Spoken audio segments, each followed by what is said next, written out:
ברוך אתה אדוני אלוהינו מלך העולם שהכל נהיה בדברו. The Bible relates that Moses went up Mount Sinai twice, because after coming the first time, descending, he saw our ancestors worshiping a golden calf, so he went and broke the tablets of the law. So he had to go up once again and spend 40 days and 40 nights to receive the second set of tablets of the law. And when he descended the second time, the Torah says that his face was shining. In Hebrew, it's Karan or Panaf. Karan is spelled with 3 letters, so you can also read it as Keren. Keren means horn.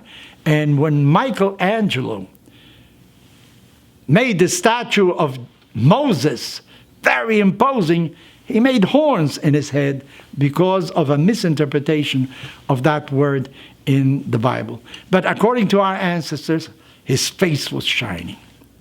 Why was it shining the second time and not the first time? If his face was shining because he was in contact with God, well, he was in contact with God the first time that he went up to Mount Sinai. Why the second time? Well, you know, I quote many a time my teacher and master, Rabbi Joseph B. Soloveitchik, Rabbi Soloveitchik, says the following, that the second time he spent 40 days and 40 nights also learning the oral law, the explanation of the Torah.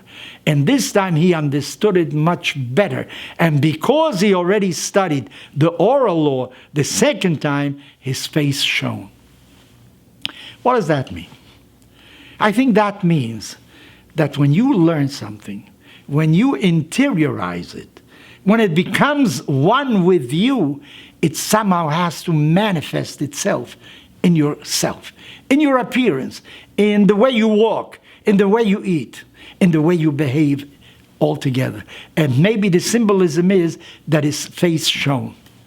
You know, when you read a book and it has an important idea, and if that doesn't produce a certain change in you, you have not really interiorized the message of that book. The idea is that certain things produce a change in me.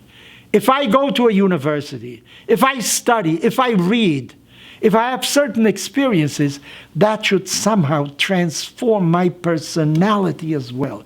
If I am the same after the experience obviously did not have the impact that it should have had upon me.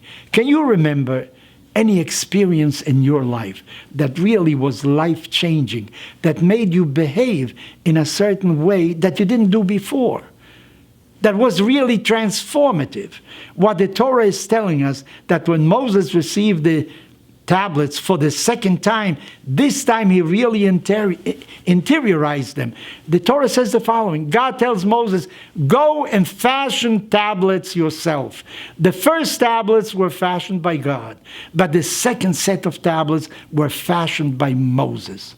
He had to produce the stone tablets. In other words, when man participates in something, then it has a greater effect.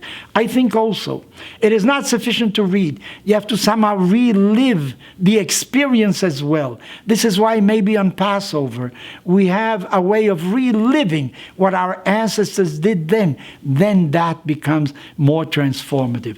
So I say to you again, think about your own life. Was there any episode that was really transformative in your life, that made a difference, that other people realized afterwards when they saw you?